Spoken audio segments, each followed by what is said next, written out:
Now the next topic is purification of colloidal sols. ठीक है, तो मैंने आपको लास्ट टाइम भी बताया था कि जो भी मेथड करके अभी तक हमने बाय डिसइंटीग्रेशन और बाय कंडेंसेशन मेथड जो लायोफोबिक कोलाइडल सोल्स बनाए हैं, they may contain some impurities of true solutions. ठीक है, हो सकती है उनमें। तो अब आपका काम है कि ये जो बनाए हुए आपके कोलाइडल सॉल्यूशन है इनको प्योर करना, क्योंकि जैसे पेप्टाइजेशन वाला मेथड था उसमें हमने थोड़ा बहुत इलेक्ट्रोलाइट ऐड किया था और मैंने आपको बोला था वो जरूरी है to make the colloidal solution be more stable.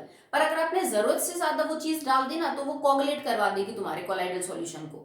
एक थोड़ा बहुत अमाउंट जरूरी है इलेक्ट्रोलाइट का सॉल्यूशन को स्टेबल रखने के लिए, बट अगर वो बहुत ज्यादा मौजूद है तो वो तुम्हारे कोलाइडल सॉल्यूशन में एज इम्प्योरिटी है, और जरूरत से ज्यादा अगर वो मौजूद होगा तो कोलाइडल सॉल्यूशन को अनस्टेबल करेगा और उसमें फिर कोगुलेशन हो जाएगा, कोलाइडल सॉल्यूशन बैठ जाएगा, उसका डिस्पर्स मीडियम और डिस्पर्स फेस क्या हो जाएगा, अलग अलग। तो प्योरिफिकेशन का मतलब ही यही है कि किसी कोलाइडल सॉल्यूशन के अंदर इलेक्ट्रोलाइट के लेवल को मिनिमम से मिनिमम रखना ताकि कोलाइडल सॉल्यूशन स्टेबल रहे और वो कोगुलेट ना कर सके। ओके, हमारी जो मेजर इंप्योरिटीज मौजूद हो सकती हैं इन बनाए हुए लायोफोबिक कोलाइडल सोल्स में, that are particles of true solution, या जिनको हम क्रिस्टलॉइड बोलते हैं। ग्राम ने वहां पे वर्ड यूज किया था क्रिस्टलॉइड। ठीक है, एक ही बात है।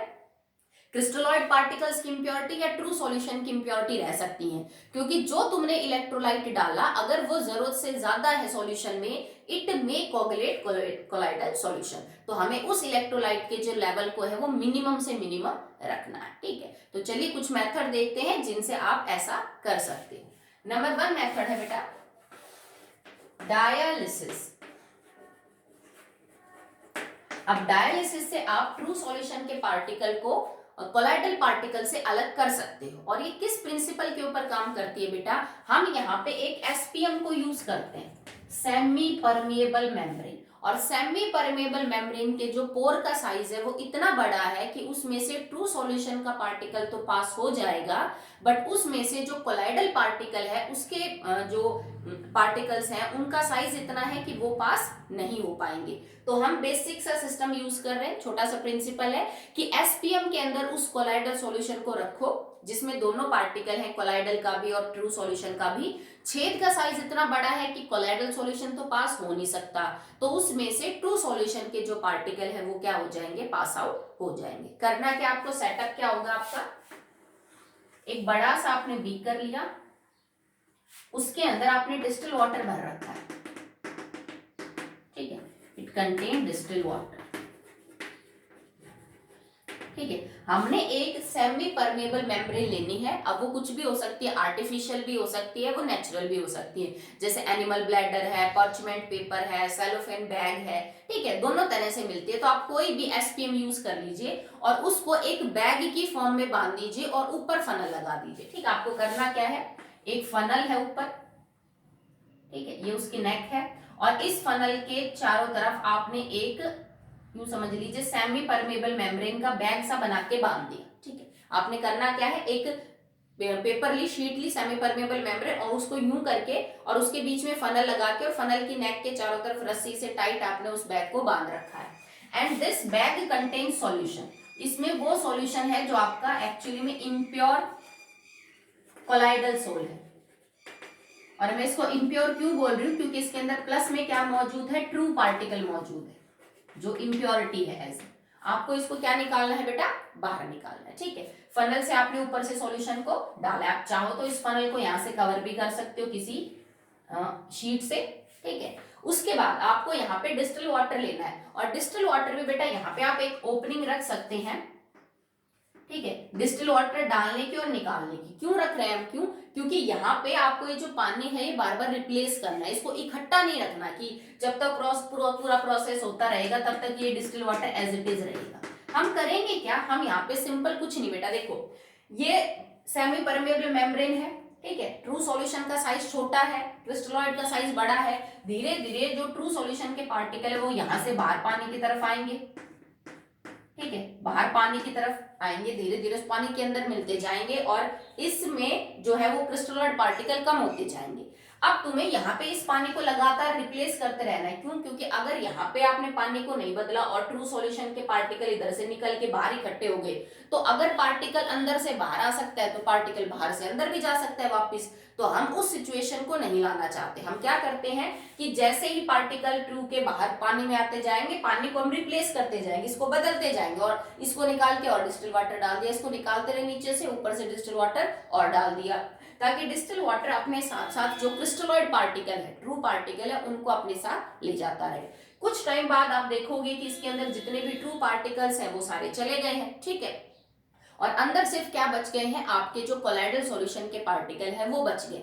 कुछ नहीं, सिंपल सी टेक्निक यूज करी है कि पार्टिकल का जो साइज है वो कोलाइडल का बड़ा है, ट्रू का छोटा है, तो सेमी परमेबल मेम्ब्रेन में से क्रिस्टलॉइड जो है वो पास हो जाएगा और कोलाइडल जो है वो पास नहीं हो पाएगा, ठीक है। ये प्रोसेस थोड़ा टाइम लेगा, स्लो होगा, बहुत ज्यादा टाइम इसमें जैसे लग जाएगा। अगर आप इसको स्पीड अप करना चाहते हो कि सेम प्रोसेस को थोड़ा जल्दी करो, तो आप क्या करो बेटा, दोनों साइड में इलेक्ट्रिक फील्ड लगा दो। If you want to fast up this process, you can apply the electric field on both the side. आप दोनों साइड में इलेक्ट्रिक फील्ड लगा दीजिए, तो यही प्रोसेस थोड़ा जल्दी हो जाएगा। और उस टाइम पे फिर हम इस प्रोसेस को क्या बोलेंगे, electrodialysis. Now the process is known as electrodialysis,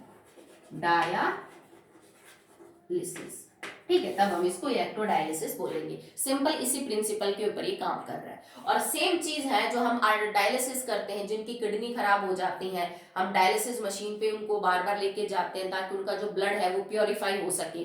क्योंकि किडनी खराब होने का मतलब है कि आपकी अब जो ब्लड प्योरीफाइंग यूनिट है, जो मशीन है, वो काम नहीं कर रही है, तो उनको हर 10 दिन में, सप्ताह में या 15 दिन में डायलिसिस के लिए ले जाना पड़ता है। तो वो मशीन भी इसी प्रिंसिपल के ऊपर जो है बेटा वो काम करती है। क्या करते हैं कि एक जो डायलिसिस मशीन होती है उसके अंदर जो पेशेंट है उसके ब्लड को आर्टरी से निकाल के एक ट्यूब में से पास करते हैं, और वो जो ट्यूब होती है ना, that is made up of ESPN, ठीक है। जैसे मान लीजिए पेशेंट की बॉडी में थ्रू आर्टरी उन्होंने खून को निकाला और इस ट्यूब के अंदर पास किया। ये ट्यूब एक वॉशिंग सॉल्यूशन के अंदर डिप होती है। There is a solution known as washing solution, ठीक है, जो यूं समझ लीजिए एक तरह से इस खून को धोने का काम करता है, उसमें से गंदगी को बाहर निकालता है। जैसे हमने यहाँ पे पानी लिया ना, यहाँ पे एक सॉल्यूशन लिया जाता है, दैट इज वॉशिंग सॉल्यूशन। इसके अंदर एक एसपीएन की बनी हुई ट्यूब है।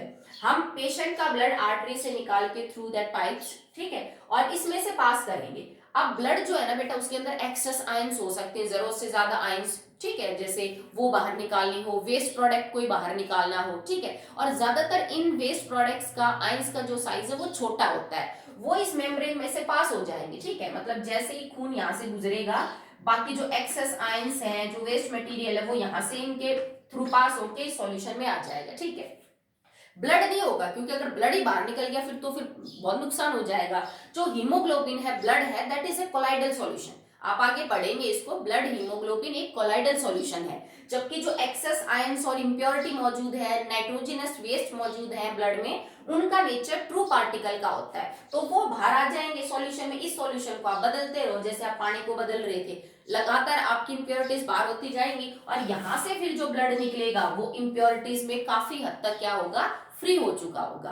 तो जो डायलिसिस मशीन है वो भी इसी प्रिंसिपल पे काम करती है। पेशेंट का जो खून है वो उस मशीन के थ्रू पास किया जाता है, ठीक है, एक साइड से डाला जाता है, दूसरी साइड से निकाला जाता है, ताकि इंप्योरिटीज जो कि ट्रू सॉल्यूशन के वो बाहर हो जाए। कोलाइडल सॉल्यूशन ब्लड है हमारा, blood is a colloidal solution, वो इसमें से पास नहीं हो पाता, और वो लेसर इंप्योरिटीज के साथ जो है वो क्या निकलता है, बाहर निकलता है। पर 10-15 दिन में फिर खुद उसकी फिर बॉडी काम करेगी, फिर मेटाबॉलिज्म होगा, फिर इंप्योरिटीज इकट्ठी हो जाएगी, फिर साफ करना पड़ता है। तो जिनको भी किडनी प्रॉब्लम है उनको लाइफ लॉन्ग फिर डायलिसिस पे रहना पड़ता है, क्योंकि उनको यही चीज रोज करनी पड़ेगी, क्योंकि रोज काम करेंगे, रोज भी हो सकता है, टाइम ज्यादा भी हो सकता है, ठीक है।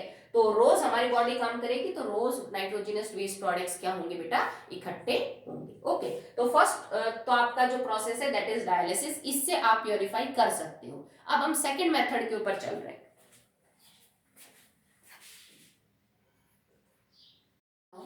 द नेक्स्ट सेकंड पॉइंट या सेकंड मेथड जिससे आप साफ कर सकते हो कोलाइडल सॉल्यूशन को is ultra filtration. Ultra filtration, ठीक है। What is ultra filtration? आपको पता है कि जो नॉर्मल फिल्टर पेपर के पोर का साइज है वो तो इतना बड़ा होता है बेटा कि उसमें से तो कोलाइडल सॉल्यूशन ट्रू दोनों पास हो जाते हैं, ठीक है, हमने पढ़ा है जब हम ट्रू सस्पेंशन और कोलाइड को कंपेयर कर रहे थे। तो मतलब फिल्टर पेपर से तो ये साफ हो नहीं सकते। आप क्या करिए, एक नॉर्मल फिल्टर पेपर के पोर के साइज को रिड्यूस कर दीजिए, इतना कम कर दीजिए कि उसमें से खाली ट्रू सॉल्यूशन पास हो सके और कोलाइडल सॉल्यूशन पास ना हो सके। फिर इस टाइप की फिल्ट्रेशन को हम अल्ट्रा फिल्ट्रेशन बोलेंगे। और आप पोर का साइज कैसे घटाओगे, जैसे तुमने कई बार नोटिस किया होगा कि तुम्हारे घर में छलनी होती है, जैसे हम प्लास्टिक की छलनी यूज करते हैं, तुम उसमें से चाय पानी छानो या फिर सिकंजी वगैरह तो आराम से सन जाते हैं, नो प्रॉब्लम, झटके के साथ बाहर आ जाएगी, अटकती नहीं है। मान लो कि उसी छलनी से तुमने कोई चिकनी चीज छान ली, जैसे तुमने घी को गर्म किया और घी उस प्लास्टिक की छलनी से छान लिया और तुमने छलनी को धोया नहीं, बस वैसे ही पहुंच लिया, तो घी जो है वो उसके पोर्स के बीच में फंस जाएगा, फंसेगा ना। इसके बाद अगर आप कोई चीज छानने की कोशिश करोगे, पानी छानोगे, तो वो बहुत धीरे धीरे नीचे आएगा, क्योंकि पोर का साइज छोटा हो गया जैसे ही उसमें वो जो घी है या कोई चिकनी चीज फंस गई। हम सेम प्रिंसिपल यूज करेंगे किसी नॉर्मल फिल्टर पेपर को अल्ट्रा फिल्टर पेपर बनाने में। हम उसको किसी ऐसे सॉल्यूशन में डिप करके सुखाएंगे कि उसके पोर का जो साइज है वो छोटा हो जाए, उसके छेद थोड़े ब्लॉक हो जाए और उसमें से ट्रू सॉल्यूशन पास हो सके, कोलाइडल सॉल्यूशन पास ना हो सके, ठीक है। इसको हम कैसे करते हैं, हम यहाँ पे कोलाइडॉन यूज करते हैं। मैंने आपको बताया भी था क्या होता है, it is 4% nitrocellulose in ethyl alcohol and ether, in ethyl alcohol and ether. 4% nitrocellulose का मिक्सचर होता है इथाइल अल्कोहल एंड ईथर में, जिसको हम कोलाइडॉन बोलते हैं।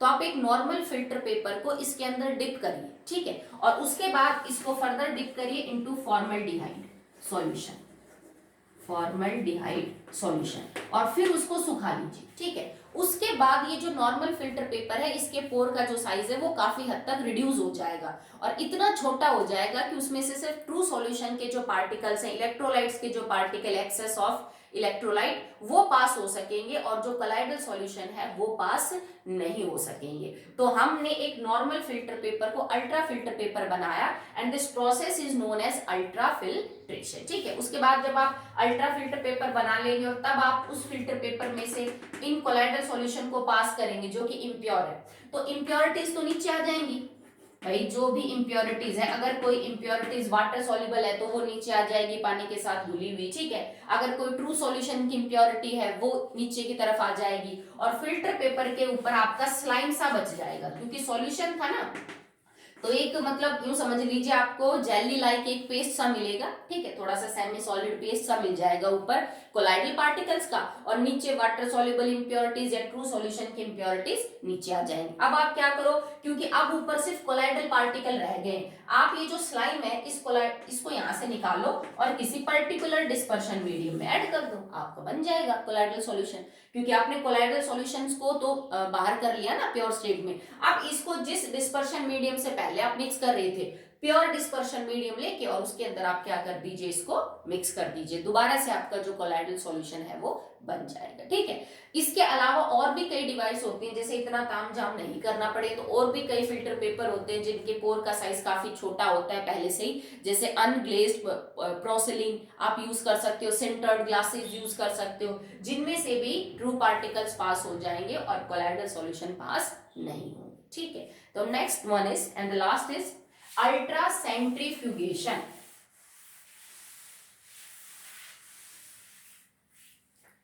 It is ultra centrifugation.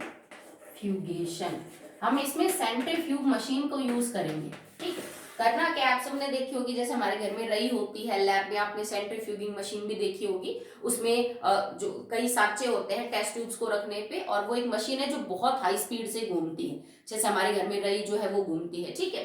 तो जैसे वॉशिंग मशीन है वो भी एक टाइप के आप सेंट्रीफ्यूग मशीन ही कह सकते हो। तो आपको करना क्या है कि सेंट्रीफ्यूग मशीन में वो कोलाइडल सॉल्यूशन डालो जो इम्प्योर है, जिसमें ट्रू सॉल्यूशन की इम्प्योरिटी है, कोलाइडल है, कोई वाटर सॉल्युबल इम्प्योरिटीज हो सकती हैं, ठीक है, और उसको उसमें रख के और उस मशीन को बहुत तेज घुमाओ, तो होगा क्या बेटा, ट्रू सॉल्यूशन का पार्टिकल स्टेबल होता है वो घुमाने से ऐसे ट्रू सॉल्यूशन खराब नहीं होता है कि अगर आप नमक का पानी बहुत जोर से घुमाओगे तो नमक अलग और पानी अलग, नहीं।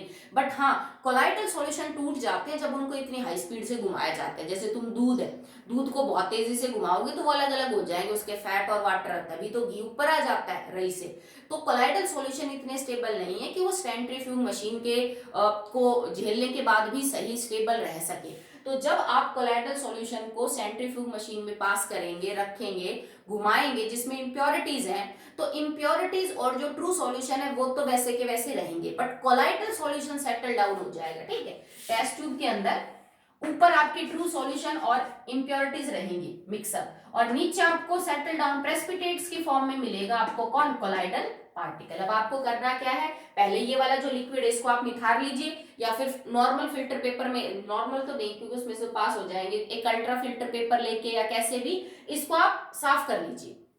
ये लिक्विड अलग कर लीजिए, इन कोलाइडल पार्टिकल्स को अलग कर दीजिए, फिर इनको फिर किसी डिस्पर्शन मीडियम में डाल के, प्योर डिस्पर्शन मीडियम में, और दोबारा से क्या बना लीजिए, कोलाइडल सॉल्यूशन। यहां हमने क्या प्रिंसिपल यूज किया कि कोलाइडल सॉल्यूशन कम स्टेबल है as compare to true solution. ठीक है, तो उनको सेंट्रीफ्यूग मशीन में रखेंगे तो ट्रू सॉल्यूशन सेटल डाउन नहीं होंगे, बट कोलाइडल पार्टिकल नीचे बैठ जाएगा। अब आप इम्प्योरिटीज जो है ट्रू पार्टिकल उनको अलग निथार लीजिए, और नीचे कोलाइडल पार्टिकल बचेंगे, उनको वापस से लेके ड्राई करके फिर दोबारा से किसी डिस्पर्शन मीडियम में आप ऐड कर सकते हैं। ओके बेटा, तो आज के लिए इतना ही। प्योरिफिकेशन ऑफ कोलाइडल हो चुकी है। नेक्स्ट हम पढ़ेंगे प्रॉपर्टीज ऑफ कोलाइडल सॉल्यूशन।